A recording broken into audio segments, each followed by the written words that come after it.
स्वागत है प्यारे बच्चों आप सभी के एक नई वीडियो में। यदि आप सभी क्लास 8 में है तो ये वीडियो आप सभी के लिए बहुत ज़्यादा इंपॉर्टेंट होने वाली है। इस वीडियो के अंदर मैं आप सभी को क्लास 8 के पार्ट 3 जिसका नाम है सच्ची वीरता, इसके सभी क्वेश्चन को करवाऊंगा। अगर आप सभी को इस पार्ट के किसी भी क्वेश्चन को करने में समस्या आ रही है या कोई सा क्वेश्चन आपको समझ में नहीं आ रहा है कि किस प्रकार से किया जाएगा, तो आपको इस वीडियो को बड़े ध्यान से देखना है। इस वीडियो के अंदर हर एक क्वेश्चन को मैं बहुत ही आसान तरीके से आपको करना बताऊँगा। आइए यहाँ पर हम देख लेते हैं अपना पहला नंबर क्वेश्चन क्या दिया गया है। तो इसके अंदर आपका कुछ करने को है। इसके अंतर्गत आपका पहला नंबर क्वेश्चन दिया गया है, किसी भी साहसपूर्ण कार्य को बहादुरी से करना वीरता कहलाती है। सोचिए और लिखिए कि आपके आसपास घटने वाली वे कौन कौन सी स्थितियां हो सकती हैं जिसमें आप बहादुरी का परिचय दे सकते हैं। सीधी सी बात है, यहाँ पर कहा जा रहा है कि आपको ऐसी स्थितियों के नाम यानी ऐसी स्थितियों को बताना है जिसके अंदर आप अपना बहादुरी दिखा सकते हो। तो चलिए हम देख लेते हैं इसका उत्तर क्या होगा। तो यहाँ पर बड़े ध्यान से आपको देखना है। इसके अंदर मैंने आपके प्रश्न को नहीं लिखा है, बस केवल उत्तर को लिखा है। आपको इस उत्तर को देख करके बढ़िया तरीके से अपनी कॉपी में लिख लेना है और इसके प्रश्न को भी लिख लेना है। ठीक है, चलिए अब हम देख लेते हैं। ध्यान से समझिएगा। आप यहाँ पर लिखेंगे, भयंकर आग लगने पर साथियों के साथ बाल्टियों में पानी लेकर आग बुझाने की कोशिश करेंगे। मतलब कहीं पर अगर आग लग जाती है तो वहाँ पर हम जाएंगे अपने दोस्तों के साथ और वहाँ पर हम क्या करेंगे, बाल्टी में पानी ले लेकर उस आग को बुझाएंगे। ठीक है, आगे देखिए, दूसरा काम आप कर सकते हो, यानी आप लिख दोगे कि मैं ये कर सकता हूँ। दूसरा काम हम क्या कर सकते हैं, जलते हुए लोगों को प्राथमिक चिकित्सा दिलाएंगे। सीधी सी बात है, मतलब जो लोग जल गए हैं, थोड़े बहुत उनको चोट लग गई है, ठीक है, जलने की वजह से, उनको क्या करेंगे, हम घर पर ही क्या करेंगे, दवा करेंगे। प्राथमिक चिकित्सा यानी जो आपके पास मेडिसिन उपलब्ध है घर पर उसको लगाना। ठीक है, उसके बाद डॉक्टर के पास ले जाना।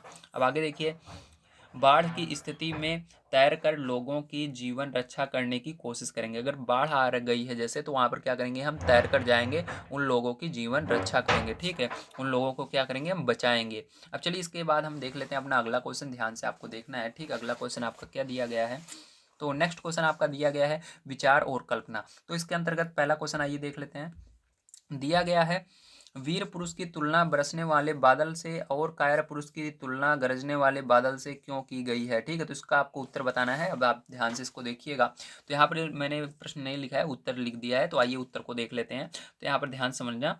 यहाँ पर आप लिखेंगे, क्योंकि वीर पुरुष बरसने वाले बादल होते हैं जो मूसलाधार वर्षा करते हैं, अर्थात सभी का कल्याण करते हैं। तो सीधी सी बात है, जो वीर पुरुष होते हैं वो क्या करते हैं, लोगों की रक्षा करते हैं, लोगों की मदद करते हैं। ठीक है, वो भागते नहीं हैं। अब ध्यान से देखिएगा। और जो कायर पुरुष होते हैं वो क्या करते हैं, आइए उसके बारे में देख लेते हैं। और कायर पुरुष करते कुछ नहीं, सिर्फ भाषण देते हैं। मतलब वो केवल आपको बताएंगे ये कर लो, वो कर लो, ये कर लेना चाहिए, वो कर लेना चाहिए। ठीक है, अर्थात गरजते हैं। जो भाषण देता है वो मतलब गरजता है, बोलता है, बस करता कुछ नहीं है। ठीक है, अब चलिए नेक्स्ट क्वेश्चन पर चलते हैं इसके बाद। तो सेकंड नंबर का क्वेश्चन आपको दिया गया है, सच्चा वीर बनने के लिए आप अपने भीतर किन गुणों को विकसित करेंगे। अगर आपको सच्चा वीर बनना है तो आपको अपने अंदर किन गुणों को विकसित करेंगे, इसको आपको यहाँ पर बताना है। तो चलिए हम इसका उत्तर आपको बता देते हैं। इसका उत्तर हो जाएगा, सच्चा वीर बनने के लिए धैर्य, गंभीरता, स्वतंत्रता, उच्च मनोबल, पवित्रता और सबके प्रति प्रेम आदि गुणों को विकसित करेंगे। ठीक है, तो ये इसका उत्तर हो जाएगा। चलिए इसके बाद तीसरा नंबर क्वेश्चन देखते हैं। तो देखिए तीसरा नंबर क्वेश्चन आपका है, वीरों को बनाने के कारखाने कायम नहीं हो सकते, इसका क्या आशय है, स्पष्ट करें। ठीक है, तो इसको आपको बताना है। तो यहाँ पर इसका उत्तर हो जाएगा, वीरों को बनाने के कारखाने कायम नहीं हो सकते, इसका आशय है कि वीरता एक स्वाभाविक गुण है, यह मनुष्य में अपने आप होती है।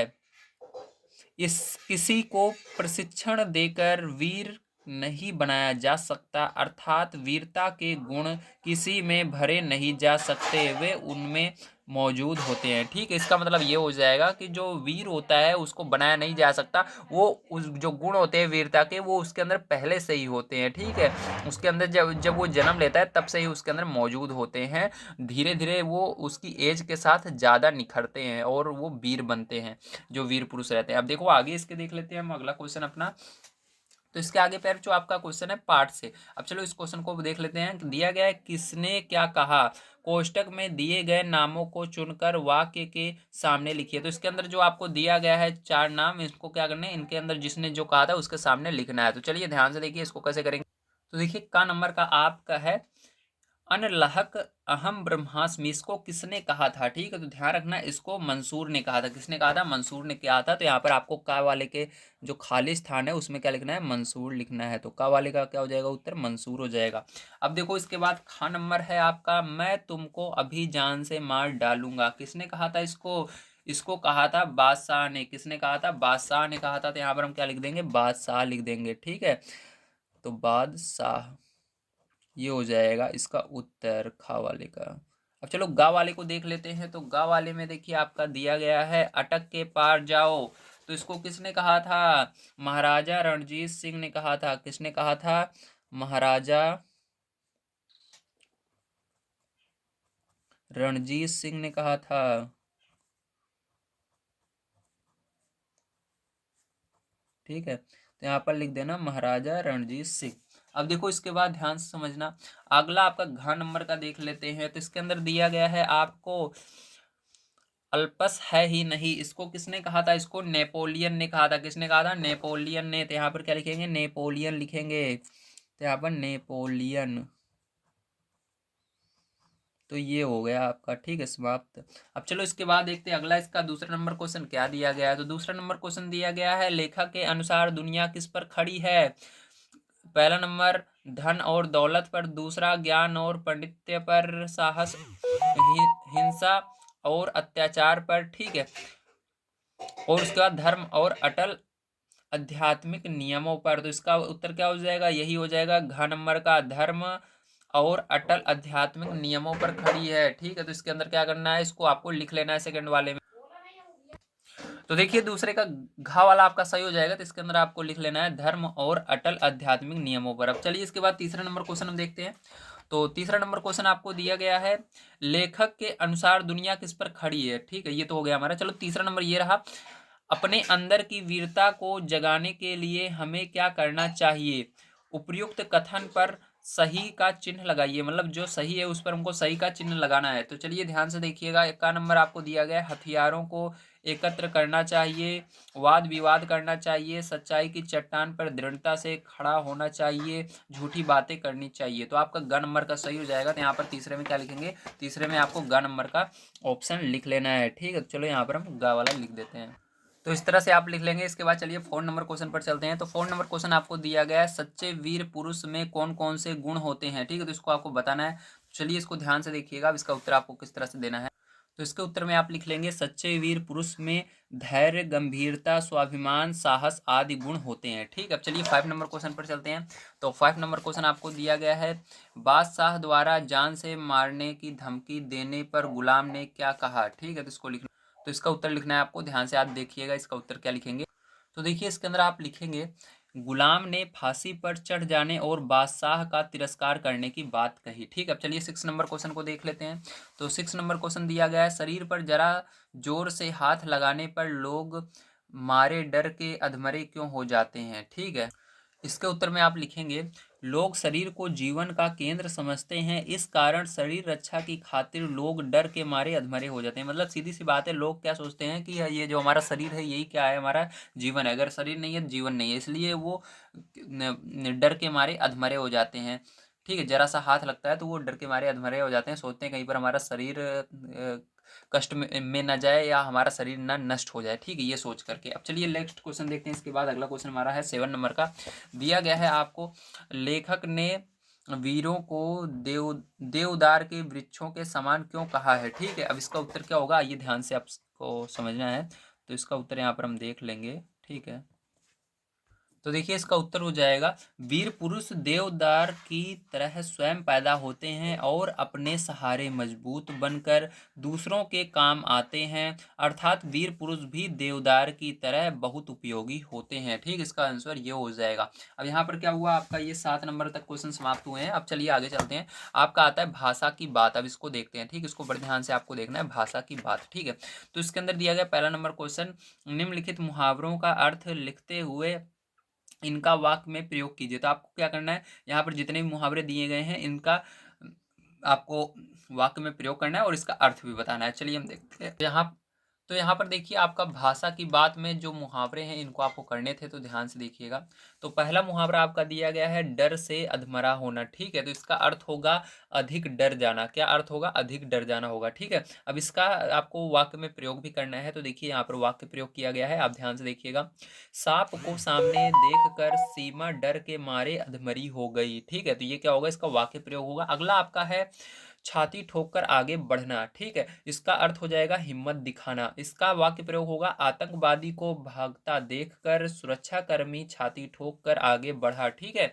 अब आगे देखो, इसके बाद तीसरा है रास्ता साफ होना। तो रास्ता साफ होना का हो जाएगा रुकावट ना होना, ठीक है। क्या होगा? रुकावट ना होना। फिर इसका वाक्य प्रयोग होगा रास्ता साफ हो जाने पर रेलगाड़ियां लंबा चक्कर छोड़कर अपने नियत पथ पर चलने लगी, ठीक है। ये हो जाएगा। अब देखो 4 नंबर का क्वेश्चन आइए देख लेते हैं, मतलब 4 नंबर का आपका देख लेते हैं। इसके अंदर जो आपका मुहावरा दिया गया है रंग चढ़ना। तो रंग चढ़ना क्या होगा? असर होना, ठीक है। तो इसका वाक्य प्रयोग हो जाएगा वीर पुरुष को देखकर वीरता का रंग चढ़ना स्वाभाविक है। अब आगे देखिए लास्ट वाला आपका मुहावरा दिल को बांध देना, दिल काबू कर लेना। तो इसका वाक्य प्रयोग होगा गांधी जी ने अपने सर्व धर्म समभाव से लोगों के दिलों को बांध लिया था, ठीक है। ये हो जाएगा इसका वाक्य प्रयोग। तो चलिए इसके बाद आगे देख लेते हैं हम अपना क्वेश्चन। जो हमारा अगला क्वेश्चन है ध्यान से आपको देखना है। इसके बाद आपका फर्स्ट नंबर का क्वेश्चन यहाँ पर समाप्त होता है। अब चलते हैं सेकंड नंबर क्वेश्चन पर। तो सेकंड नंबर का क्वेश्चन यहाँ पर आपको दिया गया है आजाद गुलाम बादशाह कैदी फौज दरिया और कुदरत उर्दू के शब्द हैं, हिंदी में इनके समानार्थी शब्द लिखिए। तो इसका हिंदी में समानार्थी शब्द लिखना है, मतलब इस सबको हिंदी में बताना है ये क्या अर्थ इसका होगा। तो चलिए इसका देख लेते हैं आंसर हम। तो देखिए यहाँ पर जितने भी आपके उर्दू शब्द दिए थे उन सबको मैंने लिख लिया। अब इसका हम देखेंगे हिंदी में अर्थ क्या होगा। तो आज़ाद का हिंदी होता है स्वतंत्र, ठीक है। क्या होगा इसका अर्थ? इसका अर्थ होगा स्वतंत्र, ठीक है। या आप कह सकते हो कि इसका समानार्थी शब्द होगा स्वतंत्र, ठीक है। अर्थ कहो या समानार्थी शब्द कहो, जिसका समान अर्थ निकलता है, या कह सकते हो इसका अर्थ है, एक ही बात है। गुलाम का यहाँ पर हो जाएगा सेवक। क्या होगा? हिंदी में सेवक हो जाएगा, ठीक है। गुलाम का क्या होगा? सेवक होगा, ठीक है। उसी तरह से बादशाह, बादशाह मतलब क्या होगा आपका? राजा होता है। क्या होता है? राजा, ठीक है। चलो इसके आगे देखते हैं। कैदी का, गुलाम का हो गया। अब देखो कैदी, तो कैदी जो होता है इसको हम कह सकते हैं बंदी। क्या बोलते हैं इसको? बंदी बोलते हैं, ठीक है। बंदी यानी जिसको हम कैद करके रखते हैं, ठीक है। कैदी कहो या बंदी कहो। अब उसके बाद देखो फौज का होगा सेना। क्या होगा? सेना, ठीक है। फौज का क्या होता है? सेना होता है, ठीक है। और यहाँ पर देखो दरिया, तो दरिया का हम कह सकते हैं नदी। क्या कहते हैं? दरिया को नदी कहते हैं। और इसी तरह से कुदरत यानी प्रकृति, क्या कहते हैं? प्रकृति कहते हैं, ठीक है। ये हो गया। तो यहाँ पर आपका होता है ये दूसरा नंबर क्वेश्चन समाप्त। अब चलिए तीसरे नंबर क्वेश्चन पर चलते हैं। तो तीसरा नंबर क्वेश्चन दिया गया है सत शब्द में त्वा प्रत्यय जुड़कर सतत्व, मतलब सतत्व, सतत्व बन गया है। नीचे लिखे शब्दों में त्वा जोड़कर नए शब्द बनाइए। तो आपको इन सब में क्या करना है? त्वा जोड़कर नए शब्द बनाना है। तो चलिए हम इन सब में त्वा जोड़कर नए शब्द बनाते हैं। तो चलिए ध्यान से देखिए। जैसे महत्व, ठीक है। तो महत्व के अंदर अगर त्वा जोड़ देंगे तो क्या हो जाएगा? महत्व हो जाएगा ना। तो इसका क्या हो जाएगा? महत्व का, इसके अंदर त्वा जोड़ोगे तो आधा तो पहले से ही है, तो यहाँ पर क्या हो जाएगा? महत्व हो जाएगा, ठीक है। तो महत्व, तो महत्व इस तरह से लिखते हैं, ये हो जाएगा महत्व। अब इसके बाद देखो प्रभुत्व, इसके अंदर त्वा जोड़ना है तो प्रभु लिखना, उसके आगे त्वा लगा देना, तो प्रभुत्व हो जाएगा। क्या हो जाएगा? प्रभुत्व। ये हो गया। अब इसके अंदर देखो, इसके अंदर भी आपका एकता पहले से है और एकता और लगाना है, ठीक है। तो इस फिर से क्या हो जाएगा? ये आपका ततत्व हो जाएगा। क्या हो जाएगा? ततत्व, इस तरह से हो जाएगा ततत्व। अब इसी तरह से वीरत्व हो जाएगा। ये क्या हो जाएगा? वीरत्व। वीर है क्या एक्सेंट? तो र रहेगा बीच में, वीरत्व, ठीक है। तो चलो इधर मैं लिख देता हूँ। तो क्या हो जाएगा? वीरत्व हो जाएगा, र रहेगा फिर त्व, वीरत्व। ये हो गया आपका, ठीक है। तो चलिए इसके आगे देखते हैं हम 4 नंबर का क्वेश्चन। तो 4 नंबर का क्वेश्चन आपका यहाँ पर देखिए दिया गया है विलोम या निषेध के अर्थ में कुछ शब्दों के पूर्व आ या अन जुड़ जाता है, जैसे संभव, से असंभव, मतलब इसके संभव था, इसके आगे आ जुड़ गया, क्या हो गया, असंभव। और आवश्यक के आगे देखो क्या लग गया, अना लग गया, तो अनावश्यक हो गया, ठीक है। अन लग गया तो क्या हो गया, अनश्वक। मतलब इन दोनों चीजों को जोड़कर आपको शब्द बनाने हैं, यहाँ पर सीधी सी बात है, ठीक। आगे देखो, शब्द बनता है। अन का प्रयोग उस समय होता है जब शब्द के आरंभ में कोई स्वर हो। मतलब आपका जो अन है उसका प्रयोग तब होगा जब उसके आगे कोई स्वर हो, ठीक है। तो स्वर आपको पता होंगे, आ से लेकर कहाँ तक होते हैं, आ से लेकर आह तक स्वर होते हैं ना। अगर काखा गगा आएंगे तो ये आपके स्वर नहीं होते हैं, ध्यान रखना, ठीक है। तो देखो इसके अंदर जैसे आपका अन लगा है तो इसके अंदर क्या था, आवश्यक। तो आ क्या है, आपका स्वर है ना, आ से लेकर आह तक कोई भी अक्षर रहेगा, ठीक है, तो आप वो क्या होगा, वो स्वर कहलाएगा, तो यहाँ पर हो जाएगा। देखो जैसे इसके अंदर संभव में ये आपका आ से लेकर आह तक नहीं है, सा आ रहा है, ठीक, का से ज्ञा तक आ रहा है, तो ये आपका स्वर नहीं कहलाएगा, ये आपको व्यंजन कहलाएगा, ठीक है। इस तरह से होता है, ध्यान से देखना। अब आगे कह रहा है, जब शब्द के आरंभ में कोई स्वर हो तब किसका प्रयोग करना है, अन का करना है। आ अन की सहायता से नीचे लिखे शब्दों का विलोम शब्द बनाइए। तो आपको क्या करना है, यहाँ पर विलोम शब्द बनाने हैं इन सब का। तो चलिए हम विलोम शब्द बनाते हैं, किसकी मदद से, आ और अन की मदद से, ठीक है। तो देखिए ध्यान से समझिएगा, इसके अंदर आपका फोन नंबर में आपका दिया गया है उपस्थित, तो इसके आगे देखो ऊ आ रहा है ना, मैंने कहा आ से आहा तक आएगा तो अन लगाना है, तो यहाँ पर अ जो न रहेगा ये तो न रहेगा, और ये जो ऊ है ये ऊ की मात्रा बन जाएगी, तो क्या हो जाएगा, ये अनुपस्थित हो जाएगा, क्या हो जाएगा, अनुपस्थित, ठीक है। तो यहाँ पर अनुपस्थित लिख दीजिएगा। अब देखो ये स आ रहा है, तो यहाँ पर देखो ये स क्या है, ये भले आधा सा है लेकिन ये का से ज्ञा के बीच में आता है, मतलब ये आपका स्वर नहीं है, व्यंजन है, क्या है, व्यंजन है। तो यहाँ पर आ लगेगा, क्या लगेगा, आ लगेगा, तो अस्थाई हो जाएगा, क्या हो जाएगा, अस्थाई, ठीक है। इस तरह से हो जाएगा। इसके बाद देखो साधारण, ये इसके अंदर भी सार है, मतलब असाधारण, इसका हो जाएगा, क्या हो जाएगा, असाधारण। इसी तरह से देखो आपका यहाँ पर समान, तो ये क्या हो जाएगा, असमान। यहाँ पर देखो ऊ आ रहा है तो इसके अंदर अनु लगेगा, मैंने कहा आ से लेकर आहा तक आएगा तो मतलब अन लगाना है, अन, ठीक है। तो यहाँ पर देखो ऊ आ रहा है तो यहाँ पर क्या हो जाएगा, ये ऊ की मात्रा बन जाएगी तो अनुदर हो जाएगा, सॉरी उदर है ना, तो उदर में क्या हो जाएगा, अनुदर हो जाएगा, ठीक है। तो यहाँ पर ऊ की मात्रा कर देना अगर ऊ रहे तो, अगर ए है तो ए की मात्रा बन जाएगी, ऊ है तो ऊ की मात्रा बन जाएगी, ओ है तो ओ की मात्रा बन जाएगी, जो रहेगा उसी की मात्रा बन जाती है। तो ये हो गया आपका। अब चलो इसके बाद लास्ट वाला देख लेते हैं, इसका 5 नंबर क्वेश्चन क्या है और इसको भी हम सॉल्व कर लेते हैं, ठीक है। तो ध्यान से आपको इसको समझना है, चलिए देखते हैं।